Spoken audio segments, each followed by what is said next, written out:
আল্লাহ যদি হাসরের ময়দানে বলে, বান্দা এটা আমার দেওয়া জিহ্বা ছিল, কতজন রে ডাকলি বন্ধু। আল্লাহ যদি বলে, বান্দা আমার এই জবানে আমার নামটা কি আমি একবারও শোনার অধিকার ছিল না?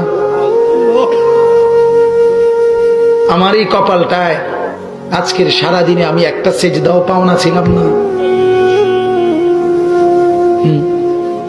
আমার এই কানটায় আমি আল্লাহকে একটা বারো আজানের আওয়াজটা শোনার হক আমি পাওনা ছিলাম না?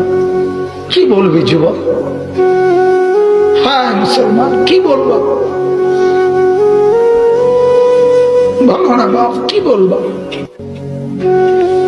এক মা যদি বলে, মা তার পাষাণ ছেলেকেও যদি মা বলে, এরে বাপ 9টা মাস তোরে পেটে ধরছি রে বাপ, 2টা বছর তোরে বুকের দুধ খাওয়াইছি বাপ, বিনিময়ে তুই আজকে আমার মতো মা রে ভুলে গেলি বাপ, কেমনে রে সহ্য করলি?